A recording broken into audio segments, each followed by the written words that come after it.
बंधयो योगा हेतु प्रकृति और प्रदेश बंध में, इन दोनों के बंध में योग मनोवाक्काय प्रवृत्ति रूपा, मन वचन काय की जो प्रवृत्ति रूप है ऐसा योग ही हेतु होता है। स्थिति अनुभाव बंधयोस्तु कषायो हेतु, स्थिति बंध और अनुभाव बंध में कषाय जो है वो कषाय है, वह हेतु है। उत्तम से बृहत् धर्म संग्रह की गाथा 33 में कहा भी है, जोगा प्रणित देशा कषाय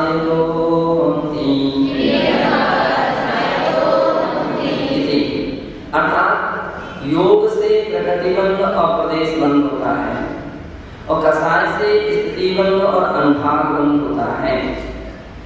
बंधे हेतुआ पंच भवन्ति, बंध में हेतु 5 होते हैं।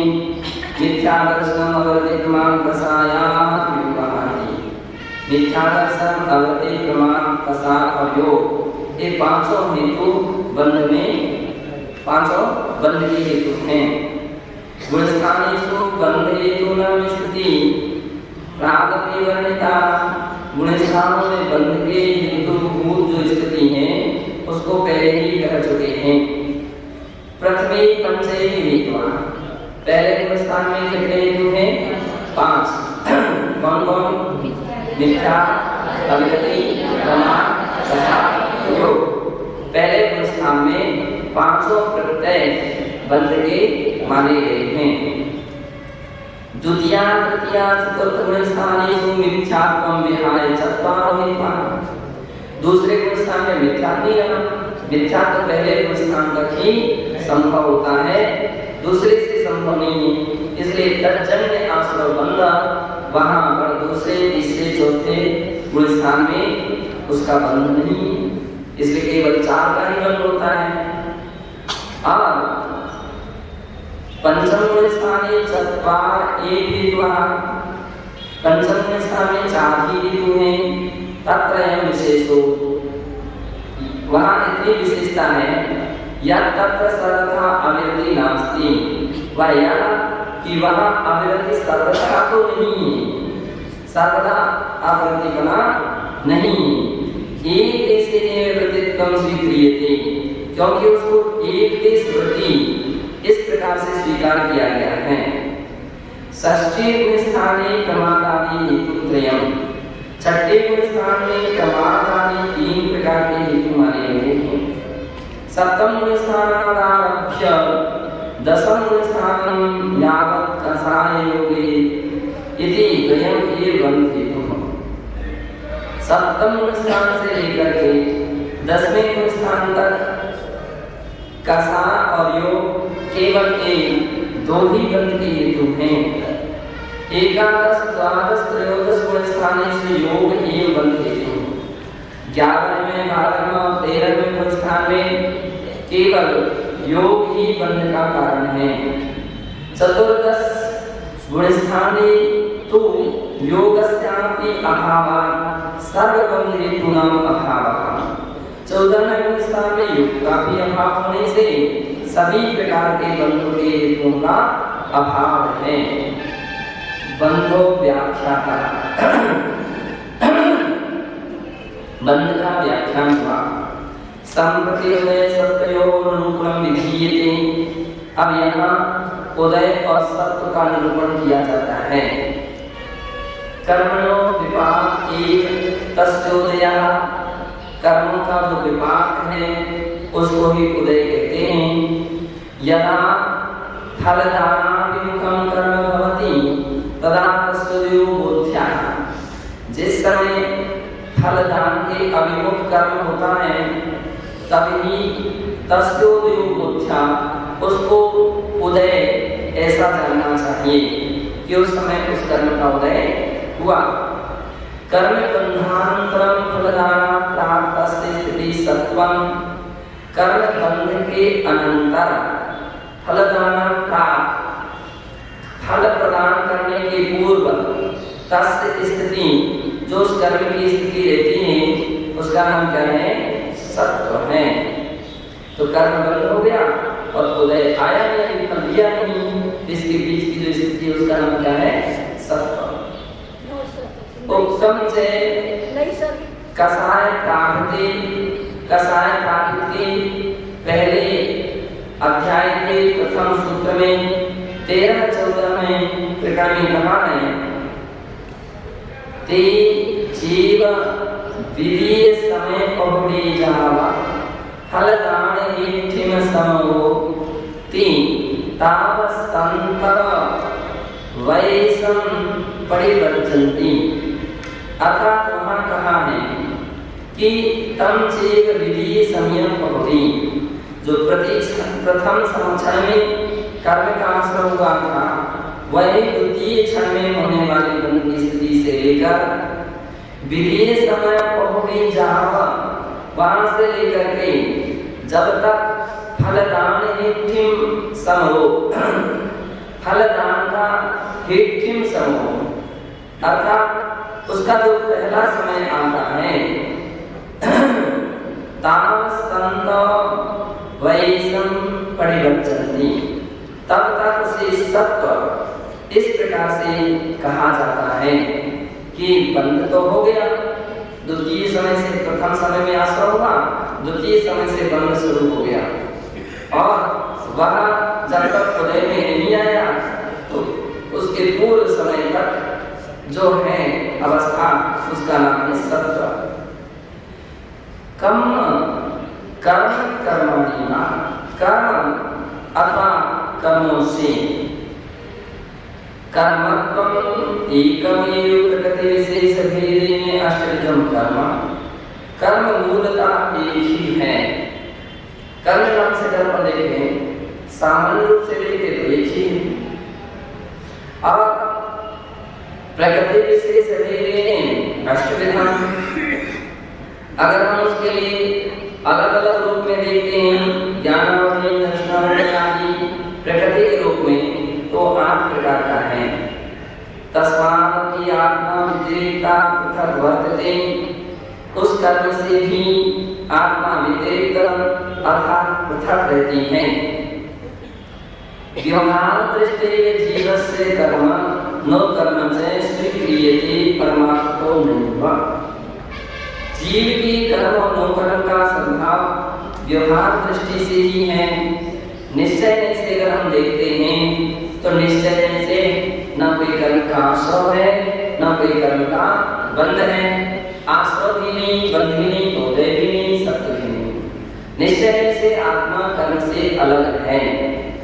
उत्तम से अतः समय सारे, समय सार ग्रंथ में 51वीं गाथा में कहा है, जीवस्य नथिरापो णविदोषो णिर्विज्यते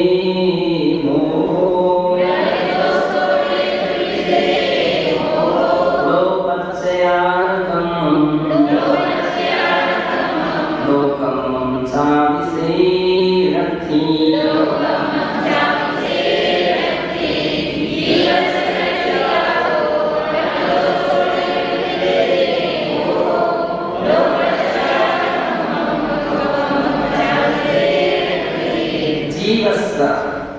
जीव के रागोरथी, राग नहीं होता, रवि दोष हो, और निश्चय से द्वेष भी नहीं होता,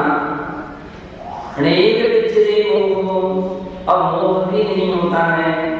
लोग बच्चे ना प्रत्यय होते हैं, ना कर्म, ना कर्म होते हैं, और ना नो कर्म, और ना नो कर्म भी से रखी, नो कर्म भी आत्मा के अंदर में निश्चय से नहीं होते हैं, ऐसा जानना चाहिए। एक सर्वथा नहीं होते ऐसा नहीं, परमार्थ से, इस बात का अपन को ध्यान रखना चाहिए निश्चय से। अभी से गाथा और भी गाथा 75 में भी कहा है, कर्मस्य परिणामं लोकमस्य तहि परिणामं एयमाना जो जाने सो हवरी रानी।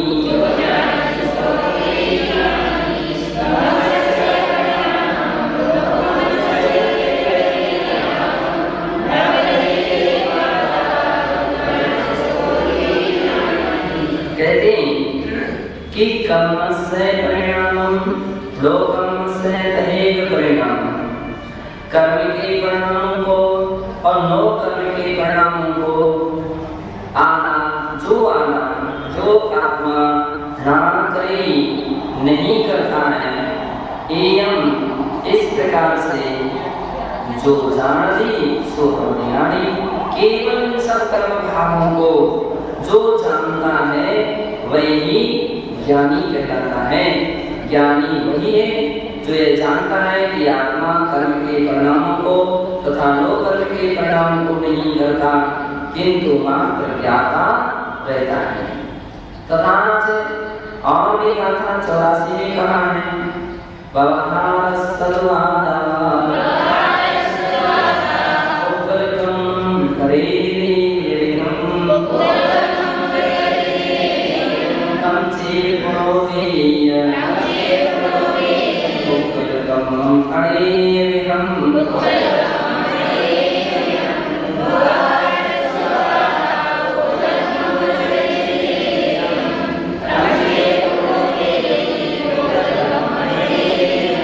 आचार्य की विशेषता रहती है कि वे संतुलन बना करके चलते हैं। भले वो निश्चय का व्याख्यान करें तो निश्चय की प्रधानता से कथन हो सकता, लेकिन व्यवहार छूटता नहीं, व्यवहार के गौण हो जाता है, लेकिन कहीं ना कहीं अंश में आएगा। इसी प्रकार से व्यवहार की भी प्रधानता से कथन करते जाएं, लेकिन उसमें निश्चय का भाव नहीं हो जाता है, निश्चय उसमें गौण हो जाता है। एक मुख्य होता है तो दूसरा गौण होता है, दूसरा निर्मुख होता है तो पहला में गौण हो जाता है। जहाँ आचार्य महाराज ये कहना चाहते हैं कि आत्मा निश्चय से कर्म कर्मादि को नहीं करता है, तो पहली बात इस शब्द से ही अर्थ निकल आता है कि निश्चय से नहीं करता यानी व्यवहार से करता है। फिर भी कोई ना समझ पाए और कहीं असमझ अवस्था में ऐसी अवधारणा बना ले कि कर्म का बंध तो होते ही नहीं है, व्यर्थ की बातें हैं, सब कर्म की कहना उन लोगों के लिए खुलासा करने के लिए व्यवहार स्वरूप व्यवहार में से आधा आत्मा पौगल कर्म करेगी अनेक प्रकार के पौगलिक कर्मों को करता है। तंचेव गुणो वेय और उन्हीं कर्मों के फलों को वेदता है। पौगल कर्म अनेकम वो अनेक प्रकार का जो पौगलिक कर्म है उसका वेदन भी करता है। अयम भावा इस सब गाथा का तात्पर्य निकला जन्म मरण कर्म बंधनादेव व्यवहारिणी जीवस्य दृश्यन्ते। जन्म मरण कर्म का बंध आदि ये सभी व्यवहार से ही जीव के देखे जाते हैं, किंतु परमार्थ आत्मा जन्म मरण न भवति। निश्चय से आत्मा का जन्म मरण नहीं होता। साधु अजरो अमरश्च वह आत्मा तो अजर अमर है, किसने से? निश्चय से। कर्मबंध जनिता देवादिगतियों नैव शाश्वता। कर्म बंध से उत्पन्न होने वाली देवगति आदि भी शाश्वत नहीं। शाश्वत आत्मा को पूर्ण शुद्धा, शाश्वत रूप तो आत्मा होती है और पूर्ण शुद्ध रहती है। अतो भोग्यानि इसलिए ही ज्ञानी शुद्ध चिद्रूप आत्मा शरणयोग्यः सैव उपासनीयः। जो शुद्ध चिद्रूप अपनी आत्मा है वही शरण योग्य है और वही उपासनीय है, अर्थात उसकी उपासना करना चाहिए। अतः उत्तम समाधि सबके इसी प्रकार से समाधि शतक में भी कहा है श्लोक नंबर 98 में उपास्यात्मकं नैवात्मा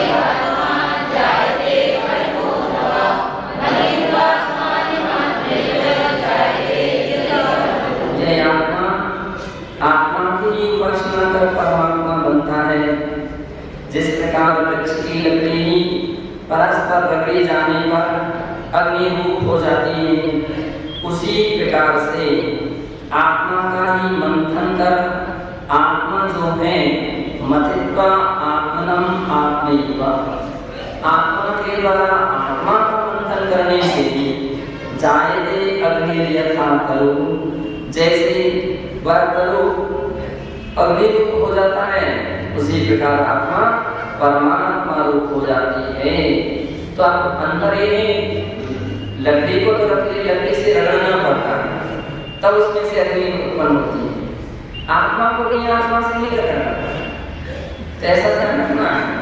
उदाहरण एक देश होता है और आत्मा के द्वारा आत्मा का ध्यान करने पर आत्मा परमात्मा दशा को प्राप्त हो जाती है, इसलिए ऐसा ध्यान रखना चाहिए।